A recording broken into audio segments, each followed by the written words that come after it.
On this week's edition of New York Now, we'll take you on a deep dive into two issues that affect the everyday lives of New Yorkers. Chief among them is corruption. Why do so many public officials in New York find themselves on the wrong side of the law? Blair Horner is one of the state's leading good government advocates. He joins us with his perspective. But working to enact new laws can only go so far. My second guest has worked on several lawsuits meant to hold state government in New York accountable.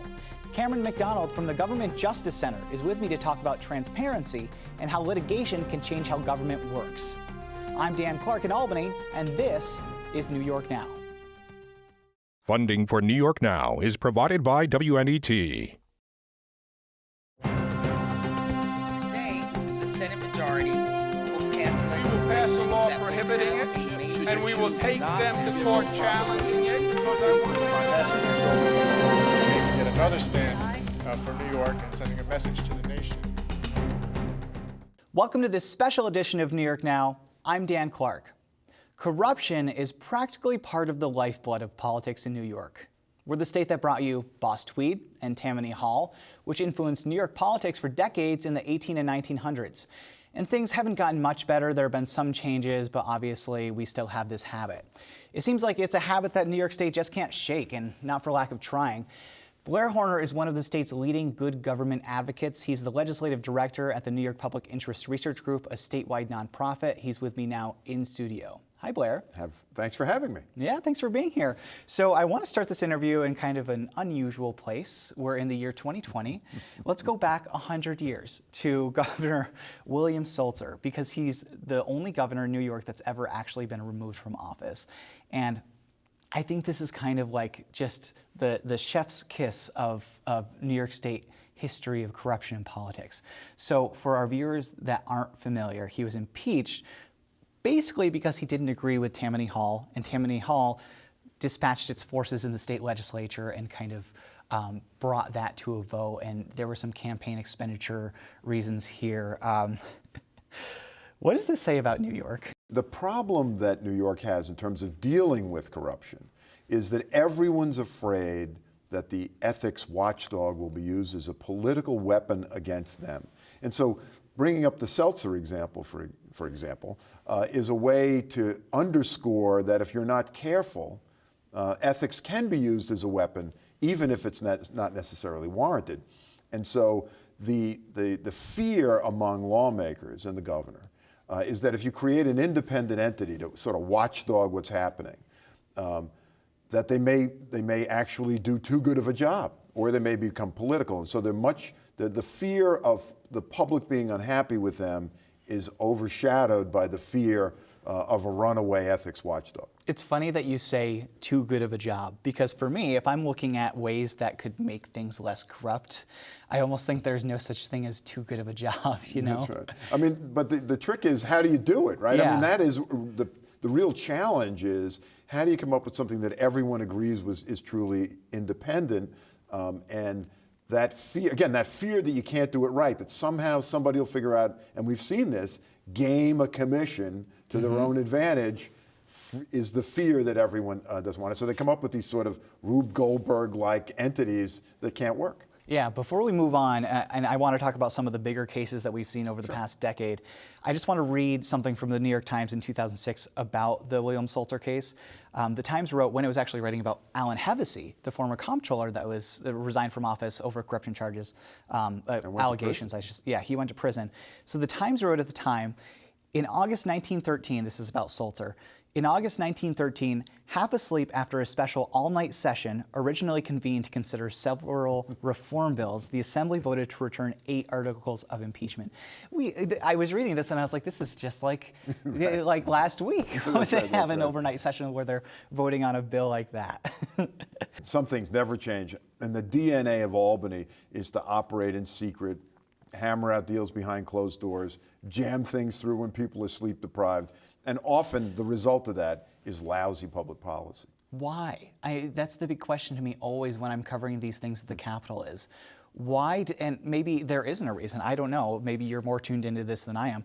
Why do we have this legislature that has this habit of saying, we're gonna work on this behind closed doors, and then at the last minute we're gonna put this bill out, you have an hour to read hundreds of pages, and by the way, we're going to vote on it. Why do we have this? Yeah, I mean, you know, it's unique to New York, I think. I mean, other state capitals have their own warts. I've worked in other state capitals. New York State's Constitution vests in its governor tremendous powers.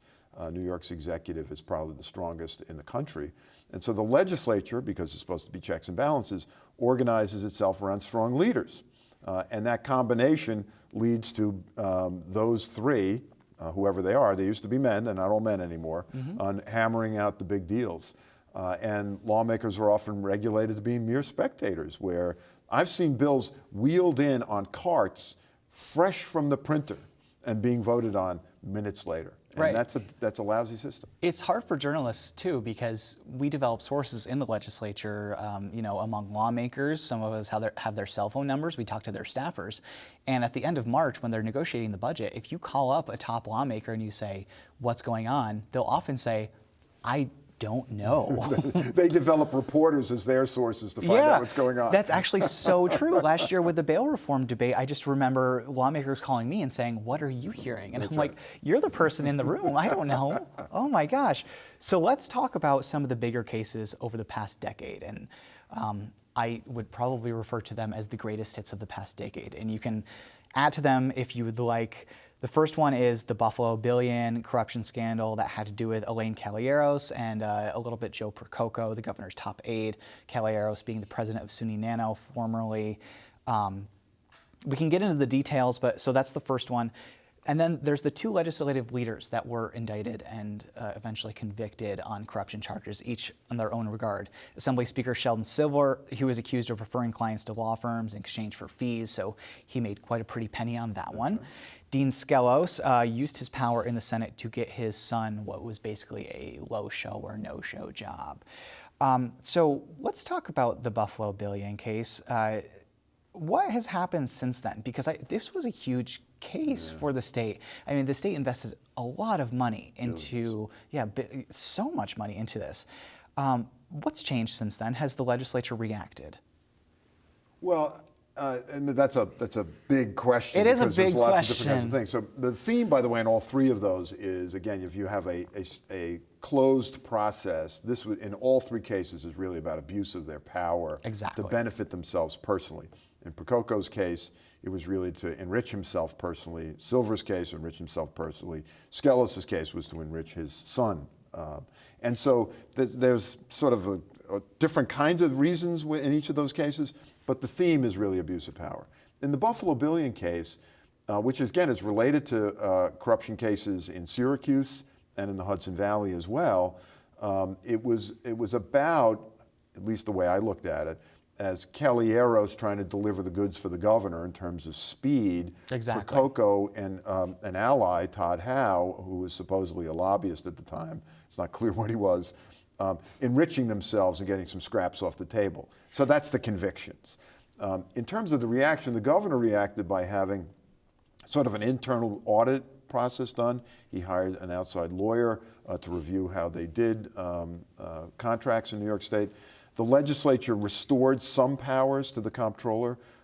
Part of what helped this all sort of happen the way it did was that in 2011 the governor pushed through legislation that clipped the powers of the comptroller, who's sort of the state's fiscal watchdog, clipped his powers to oversee these kinds of projects. Why did he do that? Why was that a thing? Well, the argument at the time was speed. I mean, this governor is all about moving things quickly through the process. He likes to get things done. He likes to put, as he describes it, points on the board.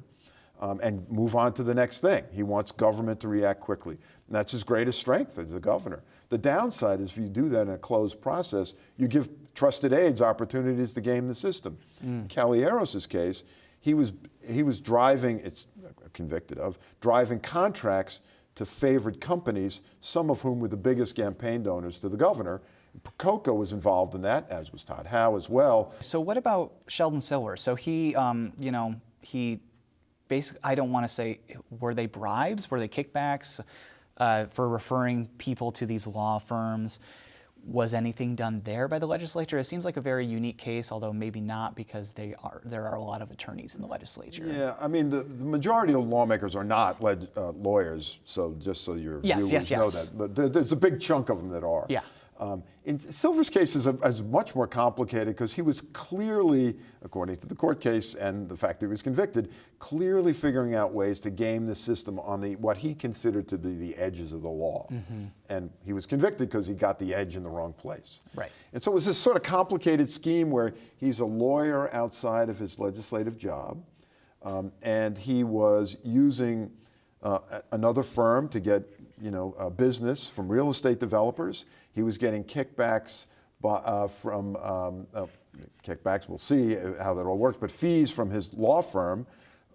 They was driving business to them from a prominent oncologist that was working at a big university that was identifying business for him and then giving it to him. So it's complicated to explain verbally, but it was about lawyers' fees and how the former speaker was using that system and state monies to enrich himself in a secretive scheme, a conspiracy. So he was convicted of that. I think you said this, that a lot of these cases are about power and a lot of these cases are about money. And that same panel that banned outside income and then was struck down by the court tried to raise the salaries of lawmakers. That's right. And I think some of the argument that I've heard, especially around the Dean Skelos and Sheldon Silver cases, is well, these people turn to these corrupt acts because they're not being paid enough in the legislature. What's your perspective on that? Do you think that more money to them would stop this trend? I just don't buy that someone who's elected to office is, and they know what the salary is going in, all of a sudden needs to start making money illegally to enrich themselves because they're not getting paid enough. If they don't, they were getting paid basically $80 grand for Right. a part-time job. No restrictions or very little restrictions on outside income. So they're complaining about. I mean, plenty of your viewers are watching this right now thinking, I wish I made $80 grand for the whole year. The median salary in New York is somewhere around $55,000. That's right. And so they're making plenty of money, and they got the bump up. So now they're making 110, and so that's a considerable salary, and they're still allowed to have outside income. So I never bought the argument that somehow they were, scraping by, and there were crooks. They were using their public office for private gain. That's illegal. They knew it, and they were just figuring out ways to game the system in a way that they thought they wouldn't get caught. And if it wasn't for former U.S. Attorney Preet, they would have got away with it. Right. And before I let you go, Preet was a change maker in Albany for a few years. Sure. He's not in office anymore. So I guess the avenue that we have to turn to now if we want to reduce corruption is the legislature. They have to pass laws to kind of prevent this. I mean, they don't have to, but you would like to see that. Yeah, exactly. So what's the big idea? What do you think would reduce this? Well, people behave differently when they're being watched. We drive, all of us, your viewers, drive on the thruway. We drive slower when we see a speed trap. Oh, yeah. Right? And so there's no ethics speed traps in Albany. And if it wasn't for the U.S. Attorney, a federal official, the people would be still speeding along. These schemes would have never been uncovered, for example. I mean, the Buffalo Billion one sort of came out of an investigative Post piece in Buffalo, but it was really the full force of the U.S. Attorney's Office that made it happen. So you have to create an independent agency that makes people behave differently. And until that happens, we're going to have problems. All right, well, we'll leave it there. Blair Horner from the New York Public Interest Research Group, thank you so much for joining us here on New York Now. Stick around, we're going to take a short break, but we'll be back in just a few seconds to talk about government transparency and how litigation can impact state government with Cameron and Macdonald from the Government Justice Center.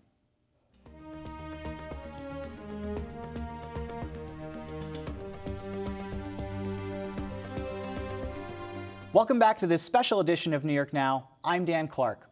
We just finished talking to Blair Horner from the New York Public Interest Research Group about New York's tricky problem with corruption. And if corruption had a cousin, its name would be transparency.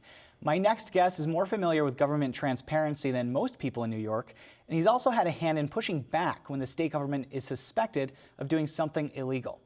Cameron Macdonald is the executive director of the Government Justice Center, a nonprofit in Albany that essentially handles litigation meant to hold state government accountable.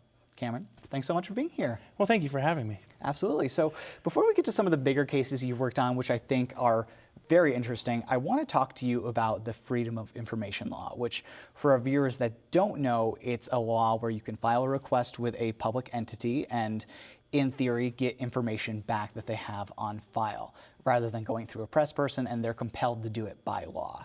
But I think for me as a journalist, it seems like we run into some different issues getting FOIL requests to local governments and state governments, and I'm curious about what your experience has been at the local level with FOIL, because I think that that might be, at least from my perspective, where we see less of it. Yes, so the Government Justice Center really exists because that's a bit of a failing with the Freedom of Information Law, that in order to ultimately enforce it, you need to go to court, and that can be an expensive process. It can cost you several $100s just to file a case. So sophisticated Freedom of Information Law users identified that as a problem, said, well, what's the average person doing when they run into these issues? And at the local government level, it's really important. You know, as you well know, the demise of the local newspaper around the state and around the country has led to local government accountability being really resting with citizens who are interested and active, and so that requires them to make Freedom of Information Law requests and get them fulfilled by their local governments.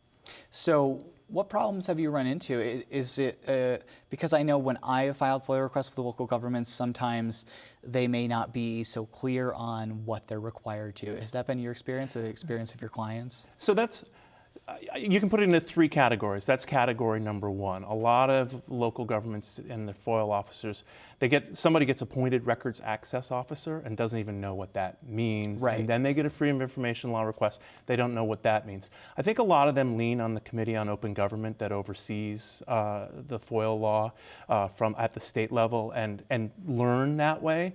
Another category then is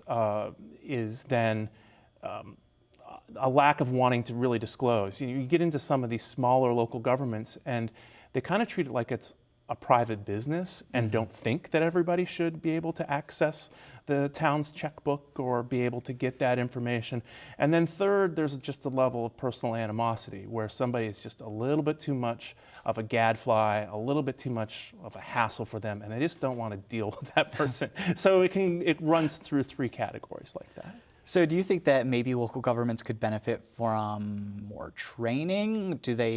Is it that they don't know what they're supposed to do, or they don't realize that it's legally enforceable, what they're supposed to do? There's a combination of all those things. I think there's a training aspect. There's a decent amount of that does go on, especially and there's information out there for them.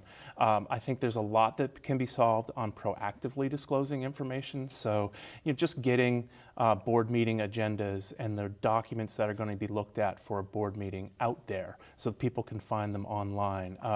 FOIL and the Open Meetings Law kind of run together in that area, and I think there's be a lot less pain for a lot of local governments if they just put stuff out there and told people they can go find it. So let's look at the state government level, because I feel like that's a whole other can of worms. From my experience, it's not that they don't know how they have to comply. They know the rules, they get it, but it's almost like they take advantage of it a little bit more. From my experience as a journalist, I'll send a request and they will delay it indefinitely, basically until it's not a story for me anymore. What's been your experience at the state government level as somebody doing your work? I would agree with that. I think that sort of the treasure out there that some of us think might exist is there's some sort of manual that says how to put off a FOIL as long as possible. And I think there's some things that have just become habit. They get a request and they say, we'll get back to you in 30 days automatically. And then like clockwork, about 4:45, 5 on the last day, you get another one saying, we're really working hard on this. We need another 30 days, and you don't get much information. It may be that some of these agencies truly are inundated with requests, but there's no transparency about that in itself to give you any indication. And they do kind of take on this sort of first in, first out approach to any old FOIL request that can leave you buried, even though you might want a one-page document that somebody was talking about the day before. So there's a problem with just the triage, and then if it's an interesting document, good luck getting it. People may not realize that you've been behind some of the more newsworthy litigation involving the state legislature in the past couple of years. there was this panel a few years ago, and basically it was created to decide whether the legislature would get a raise or not. The legislature literally created a panel to decide whether they would get a raise or not, and their excuse at the time was, well, we don't want to decide it. We're going to put this off on this panel. You brought the lawsuit against the commission, I think. I don't know if it was also against the legislature, to say not so much that, I guess you were saying that the raises were illegal, but your argument was more that the panel itself shouldn't have existed in the first place. Tell me about that. Yeah, sure. So the lawsuit itself was neutral on what the panel recommended. It wasn't about the policy. It did point out the fact that throughout the history of New York, legislators have been part-time and paid part-time. And as part of what it did, this panel was put together to basically rewrite the laws on legislative compensation and certain state officer compensation. And amongst those things, it made a bunch of policy decisions. Our lawsuit went to the fundamentals of this, that you can't take an unelected body and task them with changing the laws. That's a job for the legislature to do. New York has, I've learned over the years that as you dig in, New York has a very long history of legislative commissions and committees and commissions and all kinds of things. They're very common. Yes, Yeah. but they made recommendations, and that's fair enough. So if there was a committee that had been appointed that said, we think that salaries should be X amount and there should be a prohibition on outside income, and said, here's our proposed statute, and an assembly member or a senator introduced that, and there was a vote, and it was signed by the governor, all power to the legislature. They did it the right way, but that's not how they were doing it. They passed it to an unelected body to make a significant policy decision, and then there would be no accountability from a vote because they just didn't, it became law without them even having to show up. So from your perspective, it's not really unique to this commission that was created by the legislature for the pay raise. Really, any panel that they would create that would be tasked with creating new laws would not be lawful. That's correct. So the Constitution puts out a step-by-step process about how a bill becomes a law. You don't need Schoolhouse Rock for it. It's right there, written out pretty straightforward and simply. And for hundreds of years, that's how laws have been made in this state. And it's been a 10-year trend towards increasingly moving difficult issues off to committees, typically in Part Triple U or Triple X of the budget bill on March 31st, where it goes in on about an hour's notice, and off goes a commission later in the year. So in that case, I think, correct me if I'm wrong, it was Albany Supreme Court Justice Christina Reba that decided that? That's that correct. One? So what did the decision say? Because I know that the future raises were struck down, the cap on outside income was struck down. What was the judge's thinking on that? So the judge did not say what we wanted her to say, which is that this committee is unconstitutional in the first place. So we're continuing on with an appeal on that issue. Mm-hmm. She did agree with us, however, that they exceeded their authority, that they did not have the ability to change the public officers law to introduce new ethics constraints on the legislature, which was the prohibition and caps on outside income. And tied to those were additional raises that were supposed to go in effect last January 1st and this January 1st if they pass a budget on time, which are not going into place. So right now, they get paid $110,000 a year to be in Albany between January and June, mm-hmm. and that's where it stands. So there's another case that you were involved in. You weren't one of the parties, but you were an amici, so a friend of the court, if you will.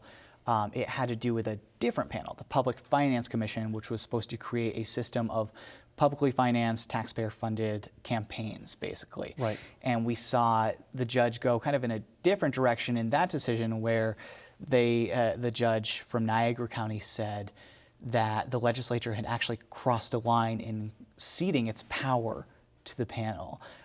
Based on arguments, because I wasn't there in Niagara County, were you surprised that the judge went that far? Sort of, yes, because I had to answer a hard question from him in that this commission was based on language that has also been behind commissions that have given judges pay raises over the past decade. And I had to tell him honestly that his raise is illegal because these commissions also wrote new laws. And so we argued the exact same argument there that the judge has embraced, that only the legislature can pass new laws and pass new laws through passing bills that they vote on. And so that's a real good victory for the rule of law in this state and gets things right back to where they should be. What's interesting about that is right on the heels of getting paid as if they're full-time, legislators were actually lobbying this commission for the rules on public campaign finance when they really should have just been introducing their own bills. Yeah. All right, well, we're out of time, but this is something that I could talk about for hours, obviously, and something that you could talk about for hours. But thank you, Cameron Macdonald from the Government Justice Center, for being here on New York Now. Well, thank you for having me. And thanks to our viewers for coming and seeing us on this special edition of New York Now. For the latest news and analysis, check out our website at nynow.org. And as always, follow us on social media at nynow_PBS. Until then, I'm Dan Clark. Thanks for watching this week's New York Now. Have a great week and be well.